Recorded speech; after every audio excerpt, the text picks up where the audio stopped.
Di satu sisi, Nabi sangat sayang pada Aisyah dan berpikir bahwa tak mungkin Aisyah melakukan tindakan hina tersebut. Di sisi lain, Nabi sungguh tak berdaya menghadapi fitnah yang sudah menyebar begitu luasnya. Begitu pula Aisyah, ia sangat terpukul karena fitnah tersebut, apalagi kemudian sikap Nabi kepadanya menjadi berubah, tak seperti biasanya, hanya sabar dan sabar yang bisa dilakukan oleh Aisyah. Setiap malam Aisyah menangis merasakan derita akibat fitnah tersebut.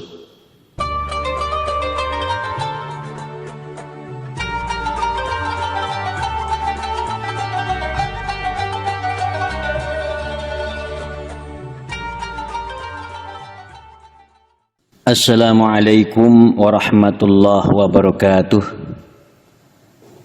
Kaum muslimin rahimakumullah, marilah kita senantiasa untuk meningkatkan kualitas iman kita dan mereformasi segala bentuk ketakwaan kita kepada Allah Subhanahu wa taala dari waktu ke waktu.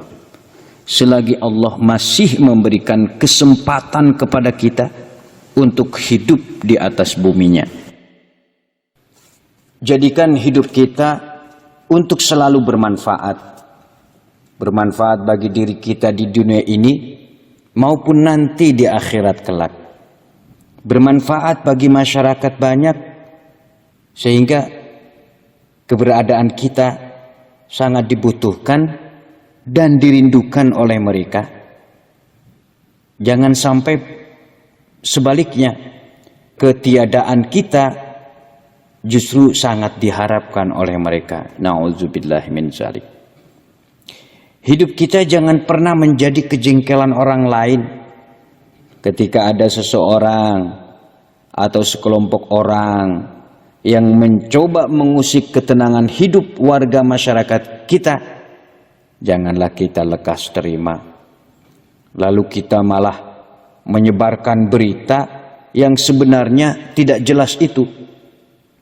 Akhir-akhir ini kan sering muncul pesan berantai dari berbagai media sosial yang mengajak kita untuk membenci atau ikut menyebarkan berita yang kelihatannya memang seakan-akan baik padahal belum jelas duduk perkaranya. Allah Subhanahu wa taala berfirman, A'udzu billahi minasyaitonir rajim. Ya ayyuhalladzina amanu in ja'akum fasiqun binaba'in fatabayyanu an tusibu qauman bijahalatin fatusbihu ala ma fa'altum nadimin. Hai orang-orang yang beriman, jika datang kepadamu orang fasik membawa suatu berita, maka periksalah kebenarannya dengan teliti, agar kamu tidak menimpakan suatu musibah kepada suatu kaum tanpa mengetahui keadaannya yang menyebabkan kamu menyesal atas perbuatanmu itu. Ayat ini seperti yang dikemukakan oleh para alimul ulama termasuk ayat yang agung karena mengandung sebuah pelajaran yang penting agar umat tidak mudah terpancing, agar umat tidak mudah menerima begitu saja berita yang tidak jelas sumbernya, atau berita yang jelas sumbernya tetapi sumber itu dikenal sebagai media penyebar berita palsu, isu murahan, atau berita yang menebarkan fitnah. Apalagi perintah Allah ini berada di dalam surah Al-Hujurat, surah yang syarat dengan pesan etika, moralitas, dan prinsip-prinsip bermuamalah, sehingga seorang ulama yang bernama Sayyid Qutb mengkategorikannya sebagai surah yang sangat agung maknanya. Surah Jalilatud Dakhmah. Karena memang komitmen seorang muslim dengan adab dan etika agama dalam kehidupannya menunjukkan kualitas akalnya. Ini adalah peribahasa yang artinya adabul abdi unwanu aqlihi. Komitmen seorang muslim dengan adab dan etika agama dalam kehidupannya menunjukkan kualitas akalnya. Kaum muslimin yang saya hormati, peringatan dan pesan Allah dalam ayat ini tentu bukan tanpa sebab atau tanpa peristiwa yang melatar belakangi. Ayat ini turun karena peristiwa berita bohong yang harus diteliti kebenarannya dari seorang Walid bin Uqbah bin Abi Mu'aid tatkala ia diutus oleh Rasulullah untuk mengambil dana zakat dari suku Bani Mustalik yang dipimpin waktu itu oleh Haris bin Dinar seperti dalam riwayat Imam Ahmad. Al-Walid malah menyampaikan laporan kepada Rasulullah Shallallahu Alaihi Wasallam bahwa mereka enggan membayar zakat, bahkan berniat membunuhnya. Padahal ia tidak pernah sampai ke perkampungan Bani Mustalik.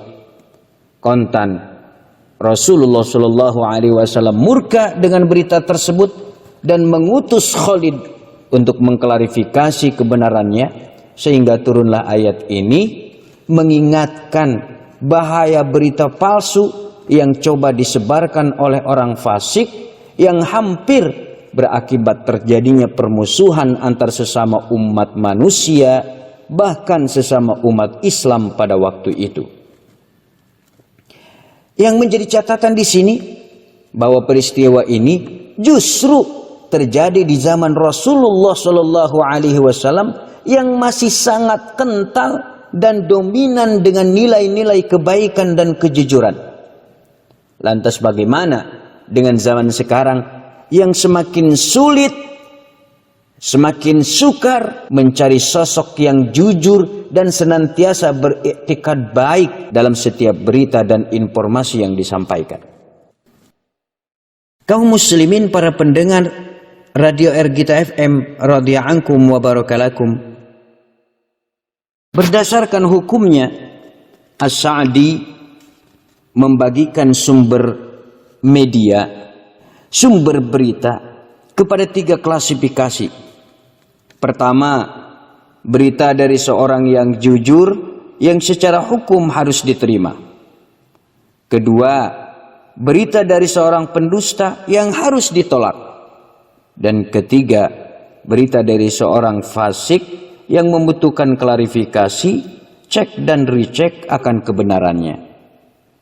Di sini yang harus diwaspadai adalah berita dari seorang yang fasik, seorang yang masih suka melakukan kemaksiatan, tidak komit dengan nilai-nilai Islam dan cenderung mengabaikan aturannya. Lantas bagaimana jika sumber berita itu datang dari media yang cenderung memusuhi Islam dan ingin menyebar benih permusuhan dan perpecahan di tengah umat? Tentu lebih prioritas untuk mendapatkan kewaspadaan dan kehati-hatian. Kaum muslimin rahimakumullah, fitnah dan cerita dusta itu memang bukan barang baru. Nabi Muhammad sallallahu alaihi wasallam juga pernah diserang oleh fitnah dan cerita dusta yang sangat keji. Jika saya hidup di zaman Nabi, saya juga tak akan tahu bagaimana saya harus bersikap. Karena Nabi pun tak berdaya melawan fitnah tersebut. Bayangkan, seorang Nabi yang agung, Nabi yang mulia, mengalami fitnah yang luar biasa keji. Apa? Istrinya dikabarkan berselingkuh dengan laki-laki lain. adalah Ummul Mukminin Aisyah radhiyallahu anha difitnah telah melakukan perselingkuhan dengan Safwan bin Mu'attal. Di satu sisi, Nabi sangat sayang pada Aisyah dan berpikir bahwa tak mungkin Aisyah melakukan tindakan hina tersebut. Di sisi lain, Nabi sungguh tak berdaya menghadapi fitnah yang sudah menyebar begitu luasnya. Begitu pula Aisyah, ia sangat terpukul karena fitnah tersebut, apalagi kemudian sikap Nabi kepadanya menjadi berubah, tak seperti biasanya, hanya sabar dan sabar yang bisa dilakukan oleh Aisyah. Setiap malam Aisyah menangis merasakan derita akibat fitnah tersebut.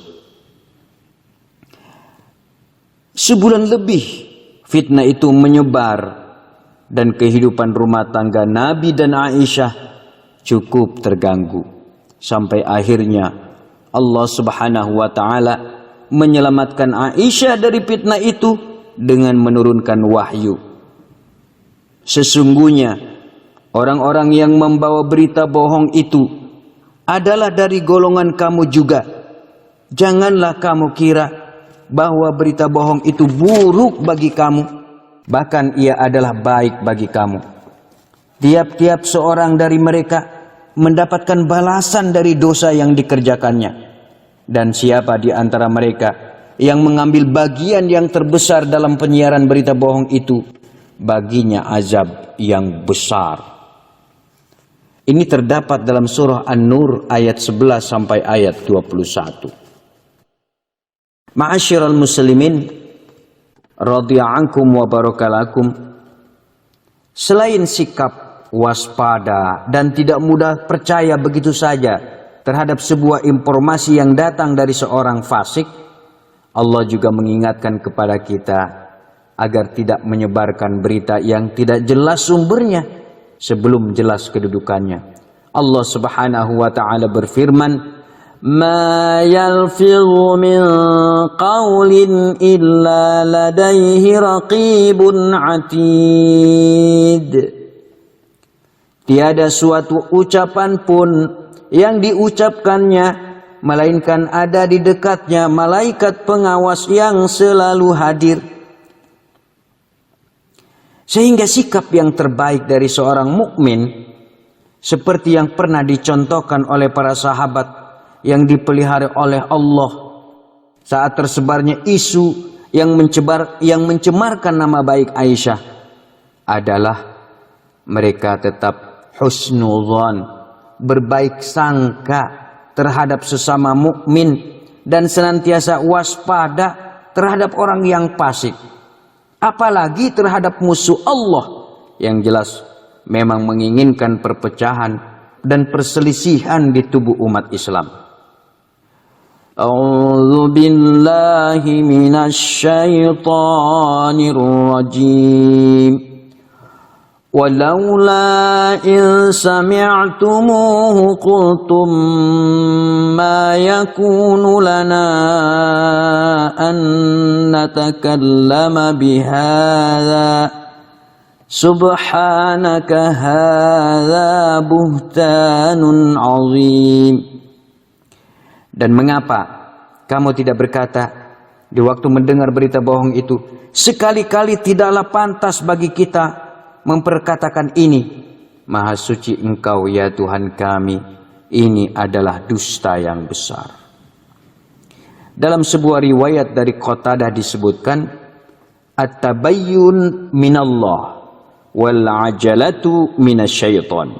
Sikap tabayun, check and recheck, menunggu konfirmasi merupakan perintah Allah, sementara sikap terburu-buru merupakan arahan syaitan. Semoga kita mampu menangkap pesan Allah yang cukup agung ini agar terhindar dari penyesalan dan kerugian. Wallahul muwaffiq ila aqwamit thariq. Wassalamualaikum warahmatullahi wabarakatuh.